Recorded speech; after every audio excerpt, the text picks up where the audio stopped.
안녕하세요. 불만창 기자들입니다.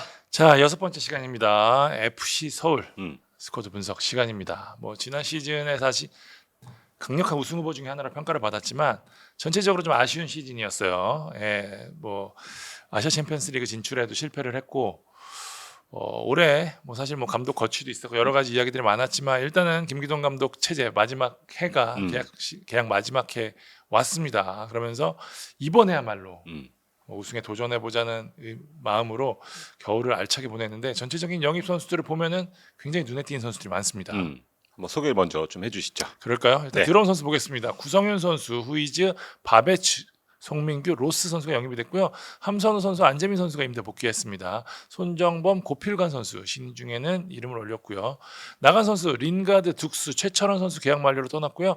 강주혁 입대를 했습니다. 강성진, 민지훈, 류재문, 정태욱, 정한민, 송승범, 허동민, 최준영, 김현덕 그리고 배현서, 조영광 선수가 팀을 떠났습니다. 전체적으로 좀 팀이 컴팩트해졌다는 느낌이 좀 받게 되는데요. 네, 들어온 선수 중에는 뭐 송민규 선수가 가장 먼저 눈에 띄죠. 구성윤 후이지 뭐. 예. 네, 여기가 또 김기동 감독의 제자이고 이제 5년 만에 재회를 하게 됐는데 뭐 각 포지션별 특히 척추 라인을 조금 손본 게 좀 눈에 띕니다. 여기에 신인들은 둘 다 미드필더인데 워낙 고등학교 때 오상고 시절에 날리던 선수들이라서 큰 기대를 내부적으로 하고 있다.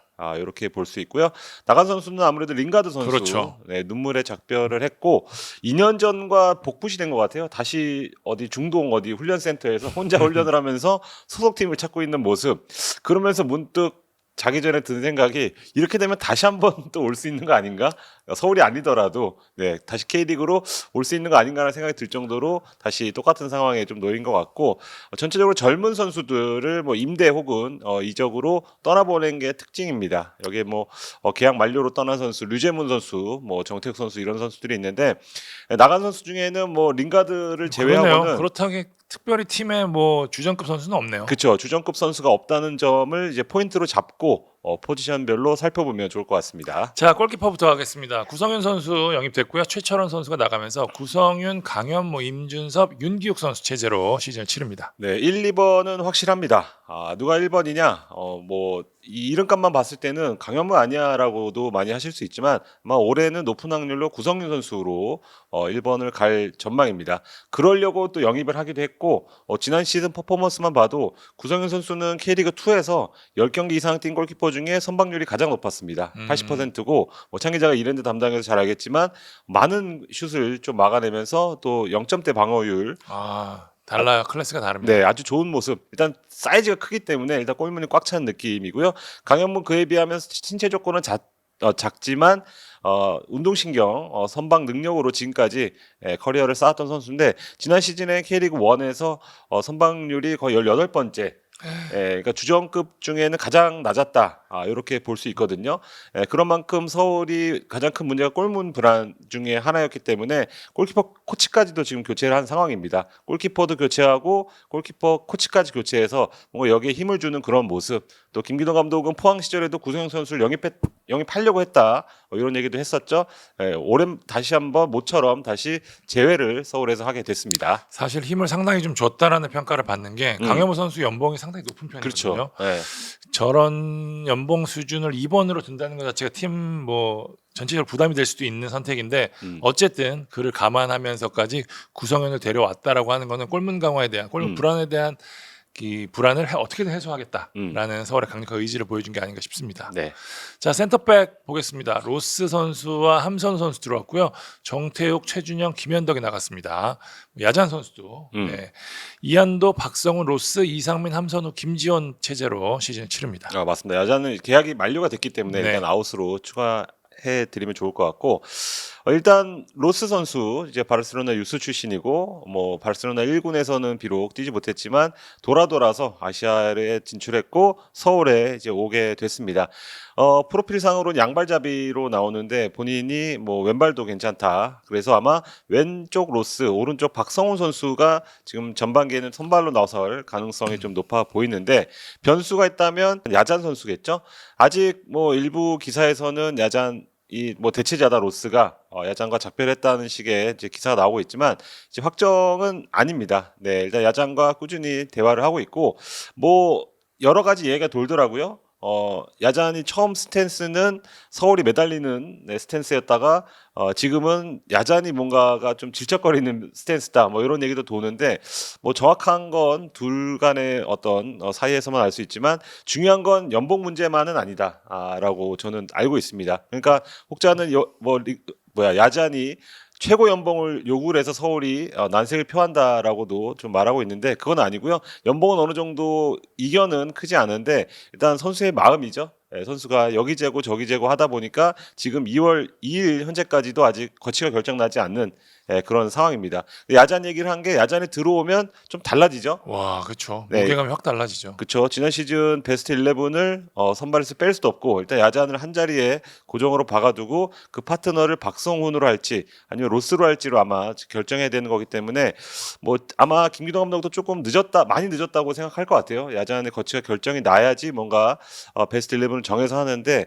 야잔에 들어올 경우에는 많은 게 좀 달라질 수 있고 여기에 이한도 선수, 이상민, 함선우, 김지원이 이제 백업을 맡을 예정인데요. 이상민 뛸 수 있습니까? 이상민 선수 허리가 계속 안 좋다 보니까 아마 올 시즌도 그렇게까지 많은 경기를 소화할 거로 기대가 되지는 않습니다. 이한도 선수도 상당히 중요한 것 같아요. 지금 부주장까지 맡았고 뭔가가 감독이 이 선수에게 뭐 힘을 좀 실어주는 그런 느낌. 그러니까 작년에도 부상으로 많은 경기 못 뛰었는데 부상만 없다면 3번 역할로는 K리그 1에서도 손꼽히는 그런 그렇죠.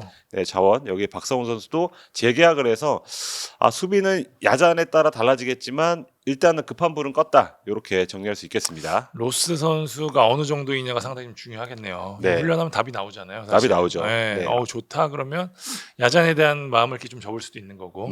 야, 이거 좀 쉽지 않겠는데 그러면 어떻게든 야잔을 잡는 흐름으로 될 수도 있겠습니다. 뭐 일단 지금은 열심히 한다 정도가 정보가 나오고 있고 일단 연습 경기 같은 거 하면 소문이 나오는데 지금 하이난에 있거든요. 그렇죠. 네, 그래서 조금 더 아마 시간이 좀 필요해 보입니다. 함성 선수도 뭐 경험치를 좀 쌓았고요. 그렇죠. 화성에서. 네. 네.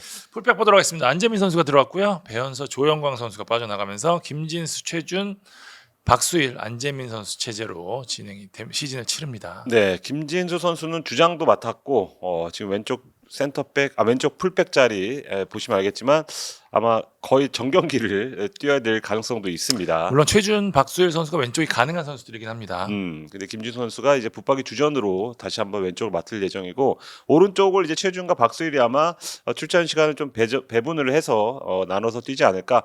근데 일단 부주장을 최준을 맡겼다는 거는 최준 쪽에 뭔가 좀 포커스를 맞췄다는 건데요. 일단 주장 부주장단이 다 수비수죠. 근데 김기동 감독도 얘기했듯이 뭔가 수비 안정을 포커스를 맞췄다. 여기 아까 얘기했던 골키퍼까지 좀 묶어서 생각했을 때는 올 시즌의 키워드는 뭐 이따 뒤에 얘기할 공격수도 공격수지만 일단 첫 번째로는 수비 안정. 김기동 축구 이제 포항 시절에도 성과를 냈을 때부터 좀 안정에 기반을 둔 그런 축구 스타일이라고 봤을 때 그걸 다시 한번 좀 실현하겠다는 그런 의지가 느껴지는 라인업인데요. 4번까지 있으면은 베스트입니다. 풀백 같은 경우. 근데 일단은 안재민 선수 역시도 지난 시즌에 전남에서 많은 경험을 쌓고 돌아왔거든요. 그래서 분명히 그렇게 한 시즌을 경험을 쌓고 돌아오면 선수들이 많이 달라진다고 하는데 안재민이 만약에 4번 역할을 적절하게 해준다면 서울의 풀백도 큰 걱정은 없을 것으로 보입니다. 중앙 미드필더 보겠습니다. 바베츠, 손정범, 고필관 선수 영입이 됐고요. 류재문, 민지훈, 허동민 선수가 나갔습니다. 팔로세비치는 과로인데 이거 이따 설명을 들어보도록 하겠습니다. 네. 따라서 정승환, 바베츠, 이승모, 황도윤, 박장한결, 고필관, 손정범 선수 체제로 올 시즌 치릅니다. 네, 미드필더 일단 숫자는 많은데 정승원, 이승모, 황도윤은 뭐 박장한결까지 지난 시즌에 있던 선수들이죠. 근데 지난 시즌 서울이 중원이 상당히 좀 불안했죠. 서울 중원에서 공을 빼앗겨서 역습을 맞고 실점하는 그런 케이스가 상당히 좀 많았던 기억이 있는데요. 그래서 더더욱 바베치 선수의 역할이 상당히 좀 중요해 보입니다. 일단 뭐 아직은 보질 못했기 때문에 뭐 믿고 쓰는 크로아티아 산이라고 하기에는 아직은 좀 이른 감이 있지만 일단 확실한 삼선 자원이죠.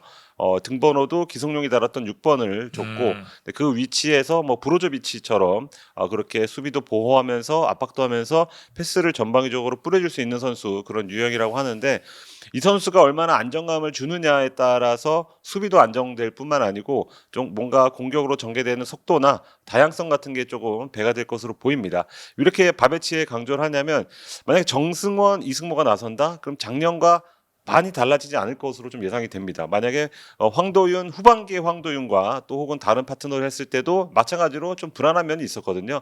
근데 그런 만큼 바베치가 얼마나 좀 새로운 어떤 영향을 줄 수 있는지, 또 정성 선수는 또 중미 박투박과 또 오른쪽을 또 왔다 갔다 해야 될 가능성이 있기 때문에 바베치의 역할이 중요해 보이고요. 고필관 손정범 선수는 황도현의 뒤를 이을 가능성이 있는 그런 자원으로 꼽히죠. 재능이 있나 보네요. 네, 오상고 시절부터 계속해서 이름이 나왔습니다. 이게 뭐 이 프로 아직 데뷔도 하지 않은 선수들이 대박이다, 대박이다. 근데 한 명이 아니다.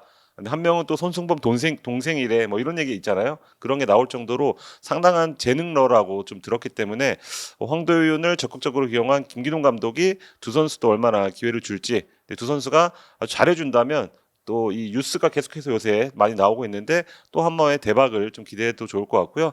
파울세비치는 애매해서 일단 가로를 쳐놨습니다. 일단 계약 기간은 돼 있죠.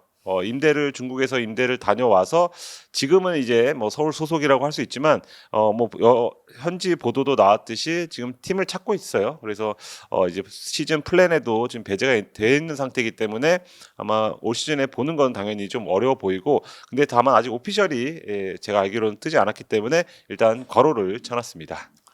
자, 윙포워드 공격형 미드필드까지 포함해서 보도록 하겠습니다. 송민규 이름이 확 들어오고요. 네. 윙가드 강주혁, 강성진, 정한민, 손승범 선수가 팀을 떠났습니다. 안데르선, 송민규, 문선민, 밭도 제재입니다. 네.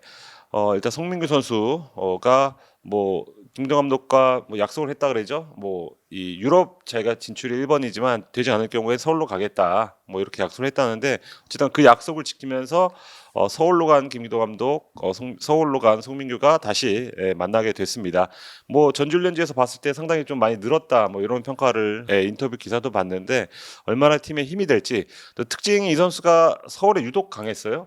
항상 전북 서울 강했죠. 그죠. 전북 서울 경기하면 한 후반 25분 30분까지 0대 0으로 이제 지루한 공방전 가다가 송민규 골 1대 0 전북승, 이런 걸 제가 굉장히 한 두세 경기까지 기억이 날 정도로 서울에 유독 강했는데, 이제 서울의 킬러가 될지 좀 보면 좋을 것 같은데요. 중요한 건 공존인 것 같습니다. 뭐 작년에도 키워드가 링가드와 안데르손 이제 후반기 키워드였는데, 뭐 결과적으로 아주 공존이 잘 이루어졌다고 보기는 어렵거든요. 그러니까 링가드가 결장했을 때 안데르손이 펄펄 날고, 뭐 안데르손이 백업에 갔을 때 링가드가 날고, 그러니까 두 선수가 맞는 듯 잘 안 맞는 그런 모습이 있었는데, 또 송민규는 링가드랑은 완전 다른 스타일이거든요. 링가드 선수가 좀 공을 잡고 뭔가를 하길 바라는 그런 유형이라면, 송민규는 공간도 잘 파고들고 일단 수비 가담도 상당히 좀 뛰어나고 가운데로 파고드는 움직임도 좋기 때문에 이 점을 어떻게 할지, 뭐 안데르손이 만약에 왼쪽으로 간다면 송민규가 아마 가운데로 갈 수도 있겠고, 근데 아마 높은 확률로 송민규가 익숙한 왼쪽으로 송민규가 먼저 가고 안데르손이 섀도우나 아마 공미 쪽에서 경기를 좀 풀어주는 역할, 두 선수의 시너지 상당히 좀 기대가 되고요. 저도 약간 우려되는 지점 중에 하나인 네. 게 두 선수 모두 왼쪽을 기반으로 플레이를 하는 맞아요. 선수이기 때문에 지난 시즌에 사실 안데르손을 100% 활용하지 못했다는 좀 아쉬움이 있었던 게, 루카스 선수, 뭐 링가드 선수, 뭐 다 문서민 선수도 뭐 오른쪽보다 왼쪽 좀 더 많이 움직이는 선수였고 전체적으로 다 동선이 비슷한 선수 이선 유형이 상당히 많았거든요.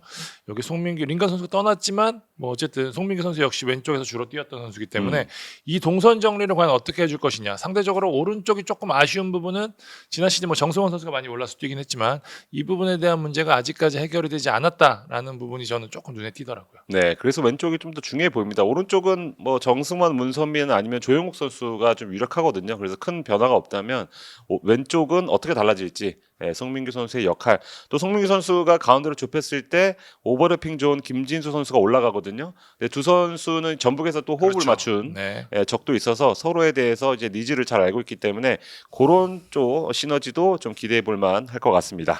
자, 고민 많았던 스트라이커진 후이즈 선수 들어왔고요. 둑스 선수가 빠져나가면서 후이즈, 조영우, 클리말라, 천성훈 선수, 이름값 있는 선수들이 대거 포진했습니다. 네, 스트라이커에 가장 힘을 줬다고 좀 보면 좋을 것 같습니다. 뭐 클리말라 선수는 올해 영입된 선수는 아니지만 지난해 여름에 힘을 줘서 영입을 했고, 이번 겨울에는 후이즈 거의 가장 먼저 또 영입한 선수죠. 그 정도로 박스 안에서 뭔가를 만들어내는 선수가 많이 부족했다. 대부분 박스 밖에서 뭔가 막 창의적으로 뭔가 만들려다가 막히고 역습 맞고 이런 장면이 상당히 좀 많았어요. 근데 링가드 선수, 안데르 선수도 그래서 본인의 능력을 이제 100% 발휘하지 못했던 것도 있는데 후이즈 선수가 그 역할을 좀 해줄 수 있을 것 같습니다.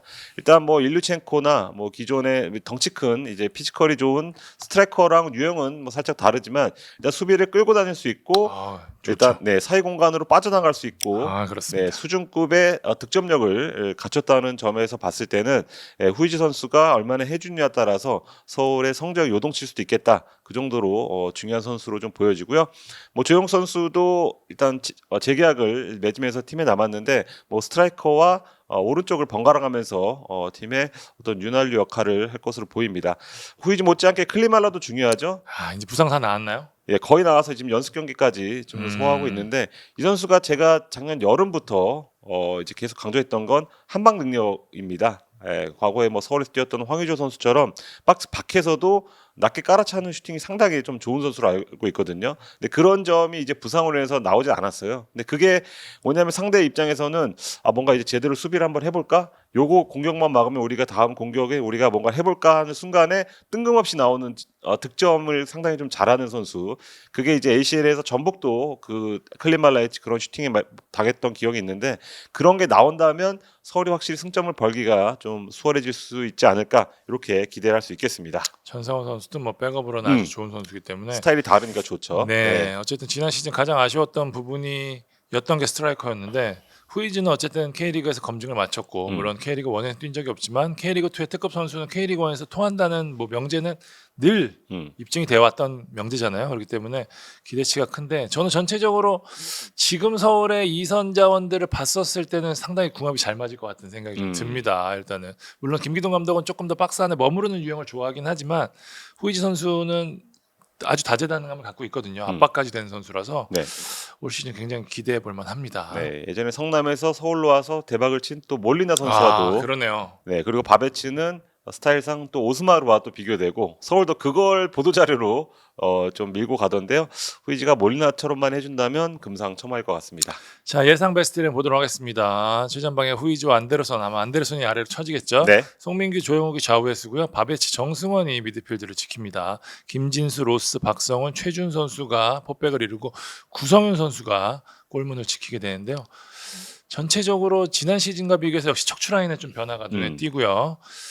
역시 로스와 바베치가 얼마나 해주냐가 포인트가 될 것으로 보이네요. 네, 그래서 계속 강조한 게 이 외국인 선수 3명이고요. 일단은 좀 공격적으로 한번 꾸려봤습니다. 아마 밸런스적인 측면에서 봤을 때는 뭐 오른쪽에 정승원이 가고 가운데는 조금 더 안정적인 미드필더 황도윤이라던가 이승모가 설 가능성이 그런 변화가 가능성이 있는데 일단 최대한 좀 공격적으로 봤을 때는 이 정도의 라인업이 충분히 좀 가능해 보인다. 후이즈, 안데르슨, 송민규를 빼놓고는 서울은 공격진을 아마 생각하지 못할 것 같고 가장 중요한 건 안데르손인 것 같습니다. 일단 등번호도 10번을 맡겼다는 거는 안데르손 선수에게 뭔가 좀 힘을 실어주겠다. 지난 시즌 마치고도 또 김기동 감독과 얘기했을 때도 안데르손이 이제 링가드가 있으면 좀 길을 펴지 못하는 것 같다. 그러니까 본인도 본인 스스로 20m, 30m 치고 달릴 수 있는데 일단 링가드가 있으면 패스를 주고 마는 거죠. 뭔가 뭐 기에 눌린다고 해야 될지 아니면 본인이 봤을 때 본인보다 좀 실력이 좀 뛰어나다고 그랬을 수도 있고 여러 가지 이유로 안데르슨이 본인의 뭔가 역량을 발휘하지 못했던 그런 감이 있는데 이제는 안데르슨 특유의 시원시원한 슈팅도 한번 10번 자리에서 좀 기대를 해봐도 좋지 않을까 이런 생각이 듭니다. 전지훈련에서 아주 몸 상태가 좋다고 합니다. 네, 기대해 볼 만하고요. 네. 자, 서울 분석해봤습니다. 다음 시간 저희가 파이널 이제 B 지난 네. 시즌 팀들을 이제 분석을 해야겠네요. 네.